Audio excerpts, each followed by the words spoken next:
మత్తయి సువార్త 24వ అధ్యాయము మొదటి నుండి కొన్ని వచనాలు చదువుకుందాం. యేసు దేవాలయము నుండి బయలుదేరి వెళ్ళుచుండగా ఆయన శిష్యులు ఆ దేవాలయపు కట్టడములను ఆయనకు చూపింపవచ్చిరి. అందుకు ఆయన, మీరు ఇవన్నీ చూస్తున్నారు కదా, రాతి మీద రాయి ఒకటైనను ఇక్కడ నిలిచి ఉండకుండా పడదోయబడునని మీతో నిశ్చయముగా చెప్పుచున్నానని వారితో అనెను. ఆయన ఒలీవ కొండ మీద కూర్చుండి ఉన్నప్పుడు శిష్యులు ఆయన దగ్గరకు ఏకాంతముగా వచ్చి, ఇవి ఎప్పుడు జరుగును, నీ రాకడకును ఈ యుగ సమాప్తికిని సూచనలేవి మాతో చెప్పుమనగా, ఇక్కడ యేసు ప్రభు తన శిష్యులతో ఒకరోజు ఆనాటి దేవాలయంలో సంచరిస్తూ ఉన్నాడు.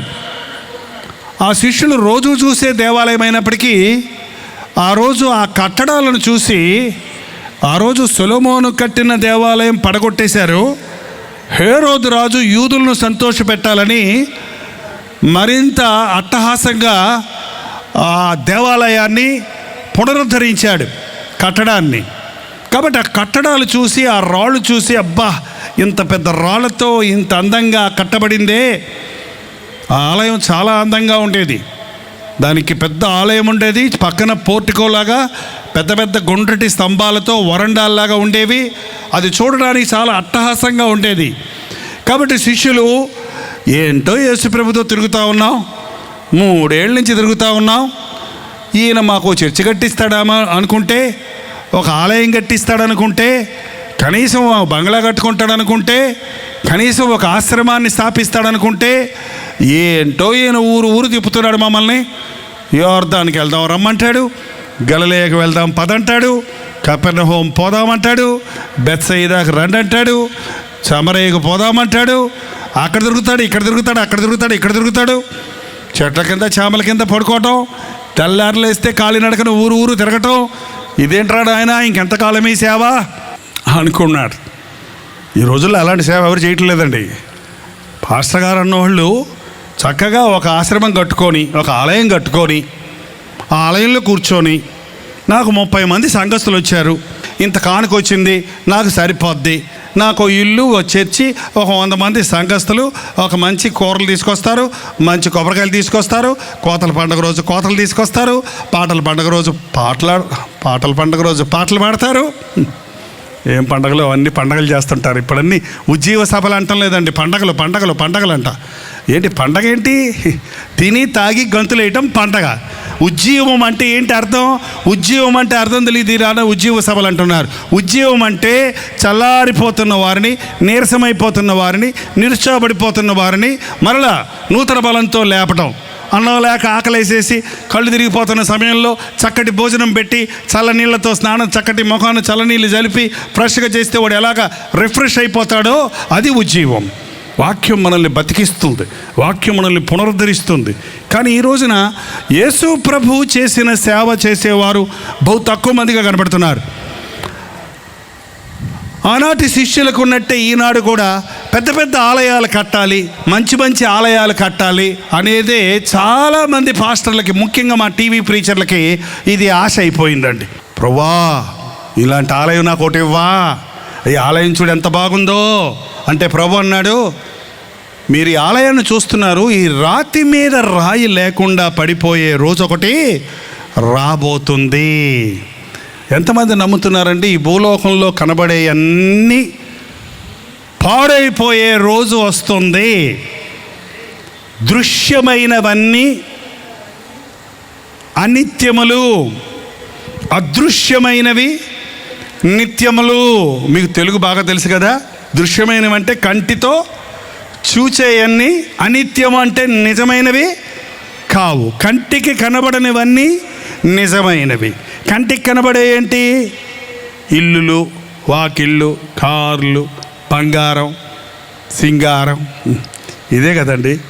24 గంటలు వాటినే చూసుకుంటూ, ఆ టీవీల్లో చూసే వాటిని, ఈ లోకంలో చూసిన వాటిని, ఆ మార్కెట్లో చూసిన వాటిని కొనుక్కోవడానికి, అనుభవించడానికి మనుషుడు రాత్రి మగళ్ళు తాపత్రయపడుతున్నాడు. మధ్యలో ఎప్పుడైనా యేసయ్య గుర్తొస్తే యేసయ్యా అంటారు.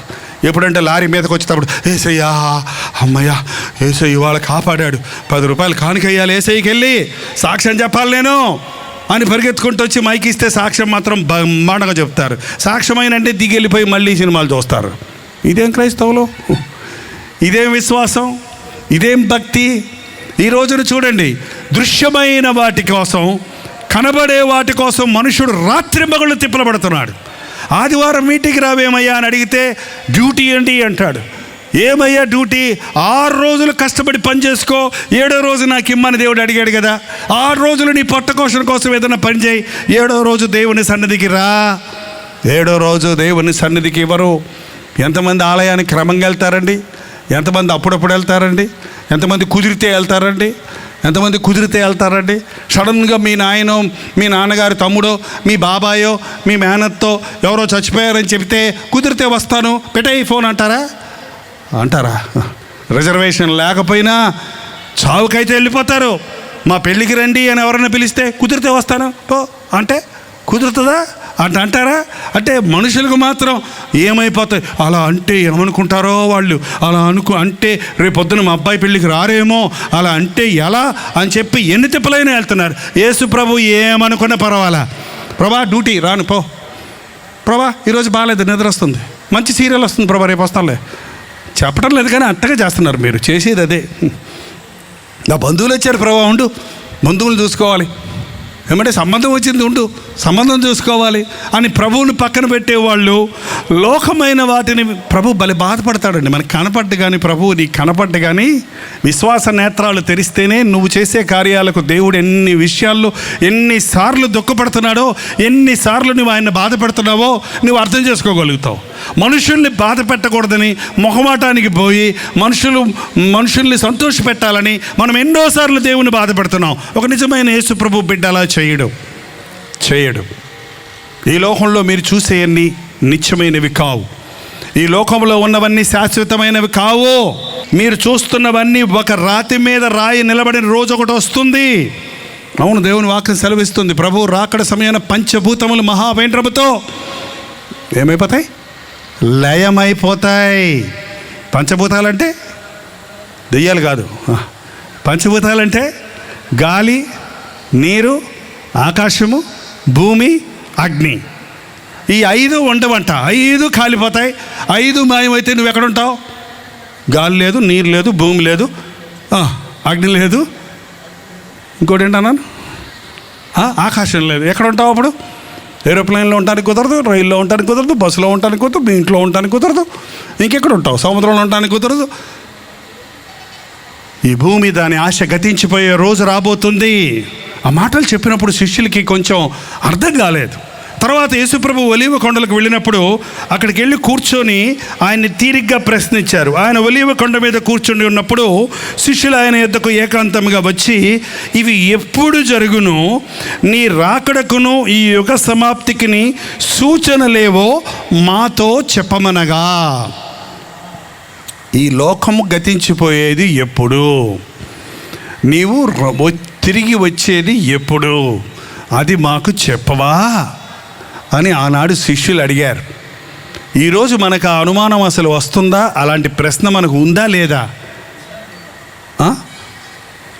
యేసు ప్రభు తిరిగి వస్తాడు అని నమ్మిన వాళ్ళు హల్లెలూయా చెప్పండి. మరి ఆశ లేదన్నారు ఇందాక.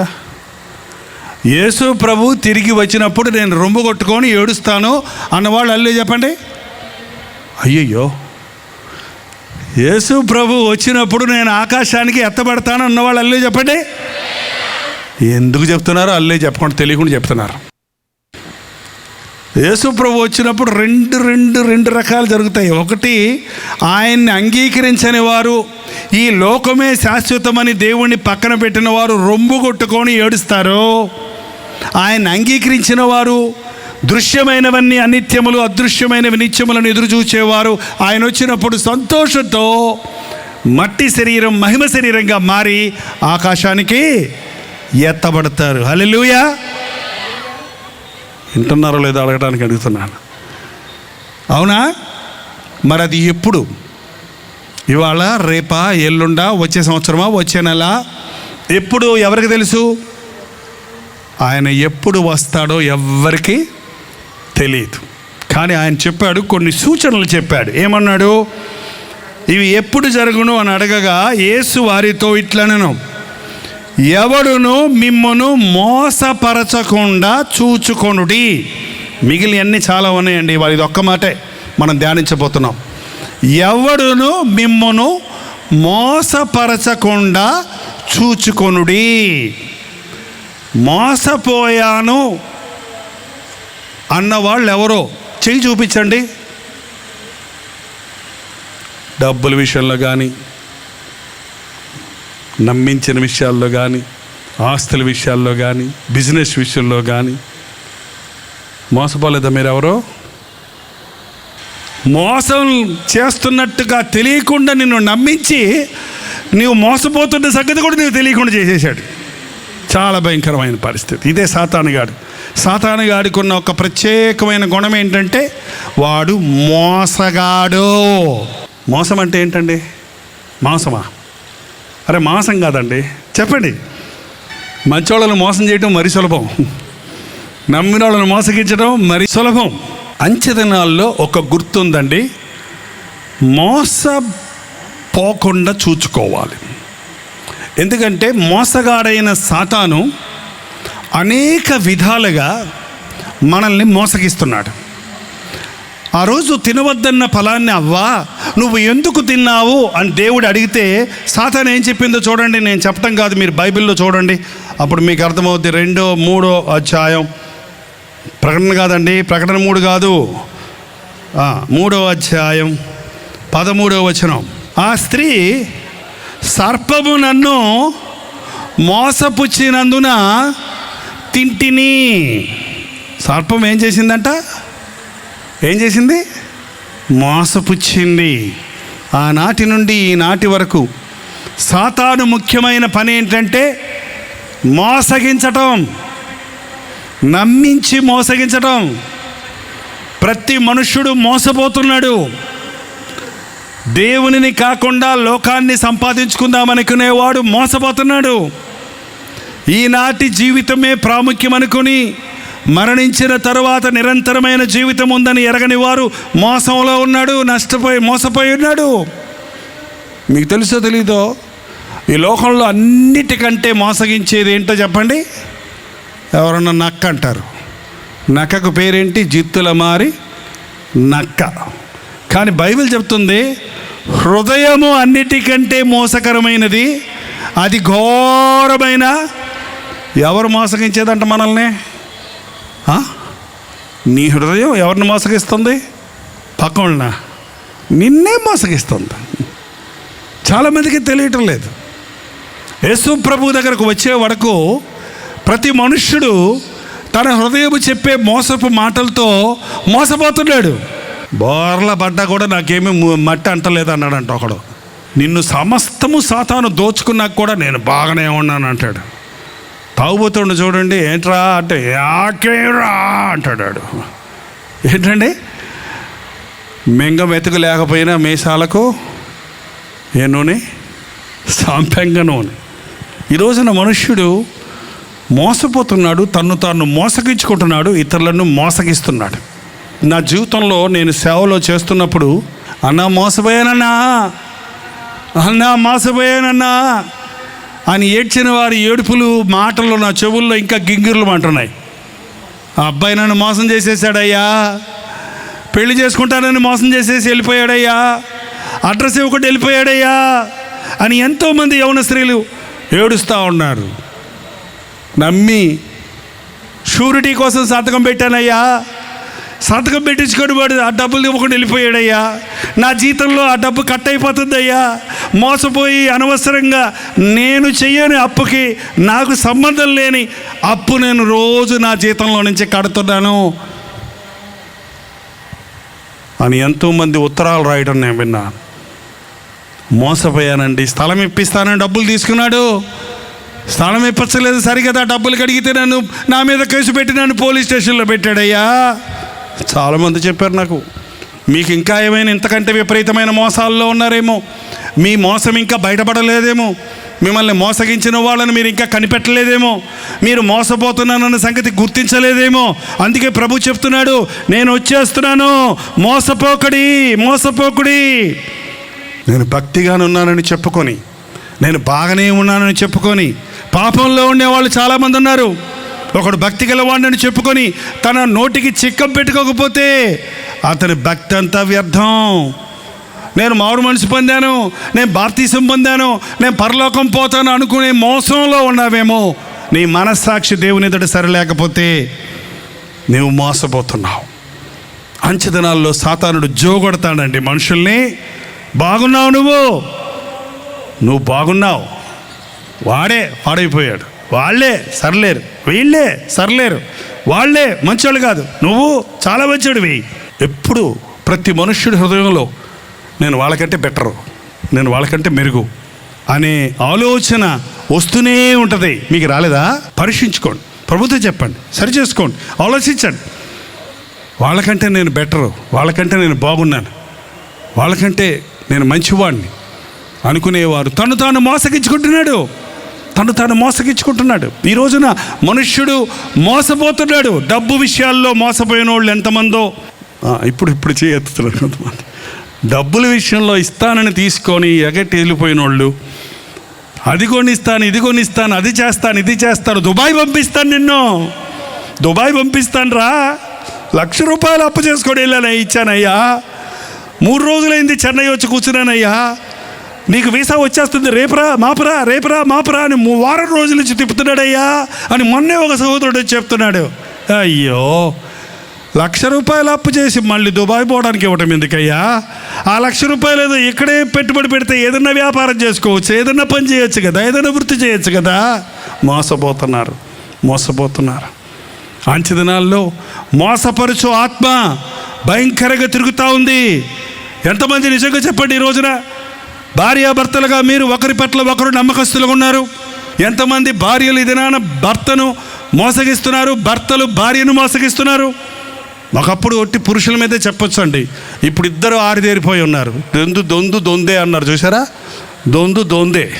మొన్న ఒక ఉత్తరం వచ్చింది, నిన్నగాక మొన్నే, అయ్యా నేను నా భార్య ఒకప్పుడు ప్రభువుని నమ్ముకున్నాం, కానీ నేను దేవుణ్ణి విడిచి తప్పిపోయాను, నేను వ్యభిచారం అనే పంట విత్తాను, ఇవాళ నేను ఆ పంట కోస్తున్నానయ్యా, నేను వ్యభిచార పాపంలో ఉండి నా ఇష్టం వచ్చినట్టు బతికాను, ఇప్పుడు నా భార్య నన్ను విడిచిపెట్టి వెళ్ళి వ్యభిచారంలో పడిపోయింది, నన్ను నా బిడ్డలను విడిచి వెళ్ళిపోయింది, నేను చేసిన పాపమే ఇప్పుడు నా భార్య చేస్తుంది, చూసే నా గుండె పగిలిపోతుందయ్యా, మాకు క్షమాపణ ఉందా? ఎంతమంది ఈ రోజున భార్యాభర్తలు ఒకరినొకరు మోసగించుకుంటారు. మేము పెద్ద పెద్ద మోసాలు చేయం కానీ చిన్న అబద్ధాలు చెప్తామన్నారు ఒకళ్ళు. ఏంటంట, చిన్న అబద్ధాలు, పెద్ద పెద్ద మోసాలు, అవన్నీ ఒక జాతికి చెందినయనా వేరే జాతులా? నాకు తెలియ అడుగుతున్నానండి. నేను మోసం చేయనండి, అబద్ధం చెప్తానంటే అండి. అబద్ధం చెప్తానంటే ఏంటి? మరి మోసం చేయటం కదా. ఎక్కడికి వెళ్ళామంటే ప్రార్థనకి వెళ్ళొచ్చానండి, సినిమాకి వెళ్ళొచ్చి ప్రార్థనకి వెళ్ళొచ్చానంటే మోసం కదా? కాదా అండి? క్లబ్కి వెళ్ళొచ్చి నాకు ఓటీ టైం ఉంది, వాళ్ళ పని ఉంది, అందుకని అక్కడికి వెళ్ళానంటే అది అబద్ధం కాదా? ఏంటండి, ఏరా ఇంత లేటుగా వచ్చావేరా ఇంటికి అని మీ నాన్న అమ్మ అడిగితే, నాకు ఇవాళ చాలా పని ఉందమ్మా, సాఫ్ట్వేర్ ఇంజనీర్ కదా నేను, అందుకని అమెరికా వాళ్ళతో మాట్లాడటానికి అర్ధరాత్రి దాకా ఉండాలి అని చెప్పి రోడ్ల మరి అర్ధరాత్రి దాకా తిరిగి వచ్చి ఆఫీసులో ఉన్నానని చెప్పటం మోసం కాదా? తల్లిదండ్రులు మోసగిస్తారేంటండి? నాకు అర్థం కాదు. నిన్ను కని పెంచి పెద్ద చేసి నీ క్షేమం కొరకు నోరు కట్టుకొని రెక్కలు కట్టుకొని కడుపు కట్టుకొని కష్టపడి సంపాదించి నీకు ఫీజులు కట్టి నిన్ను చదివించి నిన్ను ఒక ఇంటి వాడిని చేయాలని, నిన్ను స్థిరపరచాలని నీకోసం అల్లాడేటువంటి తల్లిదండ్రులను మోసగించే బిడ్డలు ఎంతమంది ఉన్నారు? ఇది నా పిల్లలు నన్ను మోసగించారని ఏడ్చే తల్లిదండ్రులు ఎంతమంది ఉన్నారు? మోసపరచు ఆత్మ ముమ్మరంగా తిరుగుతుంది. ఇది మోసమే, పర్వాలేదులే, ఒక అబద్ధం ఆడి తప్పించుకోవచ్చు, నిజం చెప్పి శిక్షించబడవచ్చు. అబద్ధం ఆడి తప్పించుకోవచ్చు, నిజం చెప్పి శిక్ష కానీ దానికి కావలసిన పరివసనం పొందొచ్చు. ఏది మేలు? అబద్ధం చెప్పి తప్పించుకోవడమే మేలు. అబద్ధం చెప్పేవాడు ఏం చేస్తున్నాడు? మోసం చేస్తున్నాడు. మోసపోకూడదు. దేవుడు వెక్కిరించబడాడు. మనుష్యుడు ఏమి విత్తునో దానినే కోయను. నువ్వు ఇతరులను మోసగిస్తే నువ్వేమవుతావు? మోసగించబడతావు. ఈ అంచె దినాల్లో ఇదే పనండి. మనుష్యుడికి బిజీగా ఉన్నాడు. ఎందుకంటే ఎంతసేపు ఒక నెల మోసగించాలా అని ప్లాన్ వేస్తుంటాడు. వాడేమో వీడిని ఎలా మోసగించాలా అని ప్లాన్ వేస్తుంటాడు. ఇది పెద్ద సినిమాలు అయిపోతాయి అన్నమాట. చరిత్ర, పెద్ద కథలు, దీనికి పెద్ద హంగామా జరుగుతూ ఉంటుంది. ఈ రోజున ఎంతమంది మోసంతో నిండారు. ఇది అంచె దినాల సూచన అని ప్రభు చెప్పాడు. ఆయన రాకడ దినాల్లో ఇలా ఉంటుందని చెప్పాడు. మోసపోయాను అన్నవాళ్ళు ఇప్పుడు మీకేమన్నా అర్థమై ఉంటే దయచేసి చేయి చూపించండి. ఎవరన్నా చూస్తారనుకుంటే మీ కళ్ళు మూసుకొని చేయి చూపించండి. ఎవరు చూస్తే మీకెందుకు? ప్రభు చూస్తున్నాడు. ప్రభు మీ హస్తాన్ని పట్టుకుంటాడు. మిమ్మల్ని ఆ మోసం నుండి తప్పిస్తాడు. కొందరు మోసపోయారు, కొందరు మోసపోతూనే ఉన్నారు. కొందరు మోసం వల్ల తమకున్నదంతా పోగొట్టుకున్నారు. దేవుని స్తోత్రం. కొంతమంది యథార్థ పరులు ఈ సభలో ఉన్నారు. దేవుడు మీకు సహాయం చేయను గాక. ఈ రోజునండి మీరు ఆల్ ద హోల్లో వింటే, అంటే గమనిస్తే, మొత్తం మీద గమనించి చూస్తే, చాలామంది బోధకుల యొక్క బోధ సారం ఏంటంటే హెల్త్ అండ్ వెల్త్. ఈ రోజున ఏకమ్ముడిగా యేసుప్రభుని నమ్ముకున్నామని అనేకులు వచ్చే వాళ్ళల్లో ముఖ్యమైన కారణం ఏంటంటే ఆరోగ్యం కొరకు, ఆస్తుల కొరకు, అదృష్టం కొరకు. మీరు వచ్చినా రాకపోయినా పర్లేదు. రేపు నేను మాత్రం చెప్పేది ఏంటంటే, మీరు ఈ మీటింగ్లకు వస్తే మీ ఆస్తులు పెరుగుతాయో లేదో, మీ రోగాలు పోతాయో లేదో నాకు తెలియదు, కానీ మీరు పరలోక రాజ్యానికి చేరాలన్నదే నా దృష్టి, నా ఆశ, నా దేవుడు నాకు చెప్పమన్న మాట. పరలోక రాజ్యానికి వెళ్ళటం ముఖ్యమా? కడుపు నొప్పి, కాలు నొప్పి తగ్గటం ముఖ్యమా?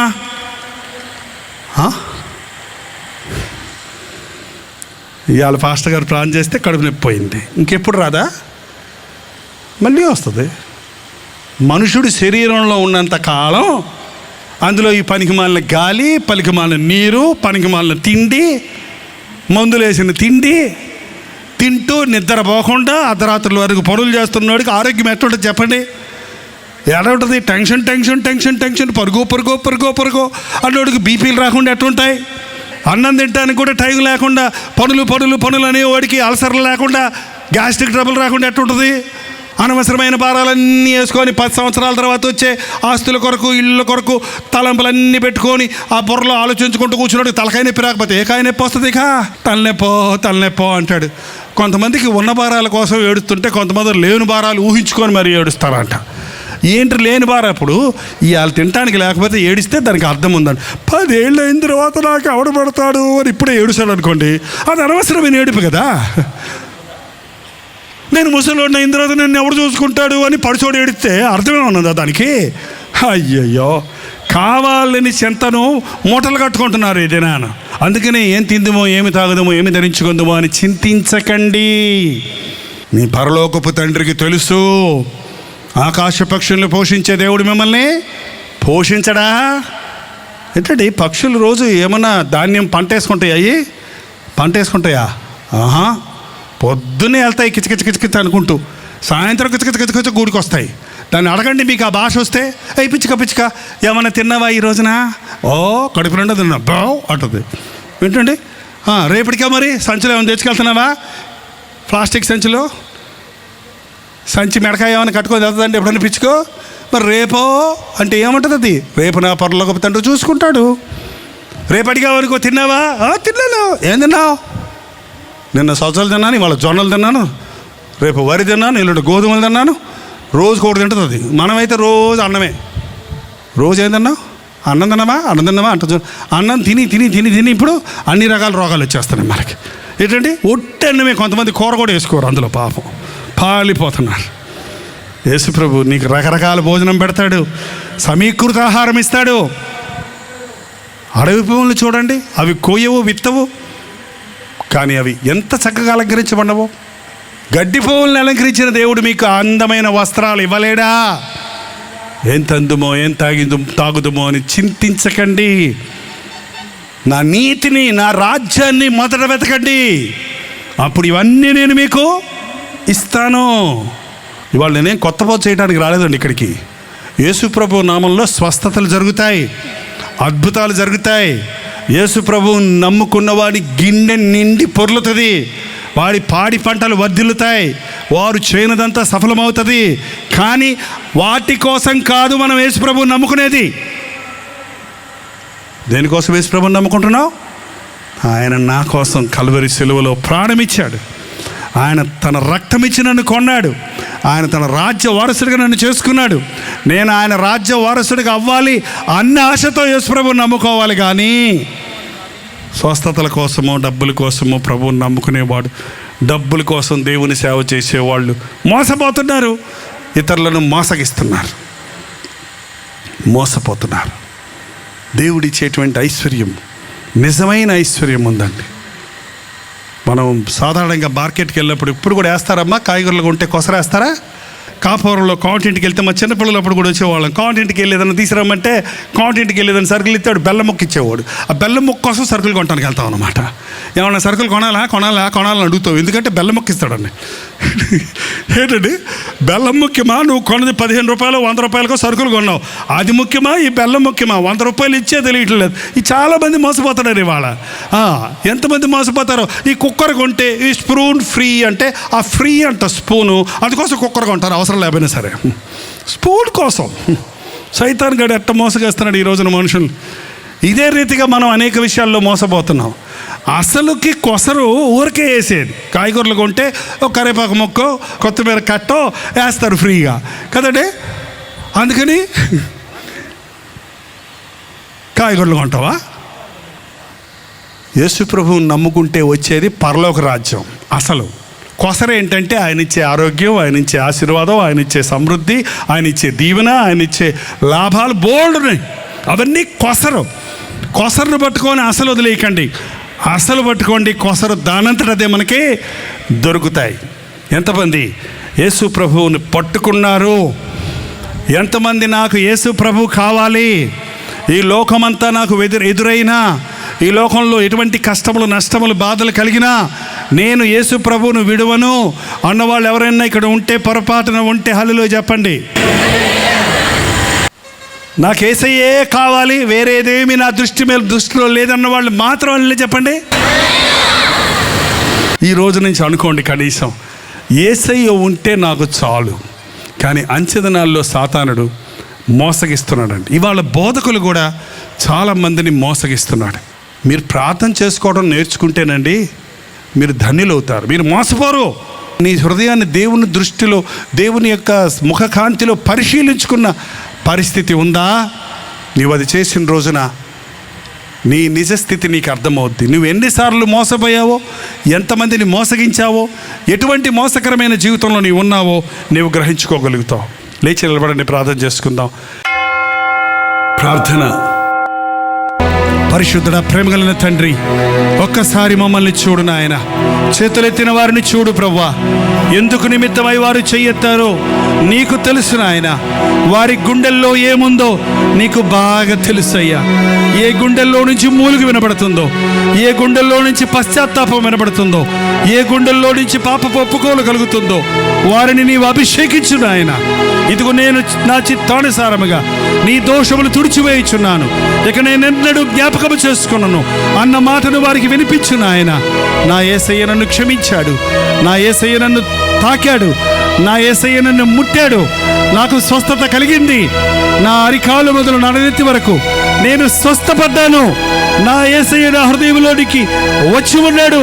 ఆయన సన్నిధితో నేను నా తిరిగి ఇంటికి వెళుతున్నానన్న విశ్వాసముతో ఇక్కడున్న వారందరూ కదలడానికి సహాయం చేయము.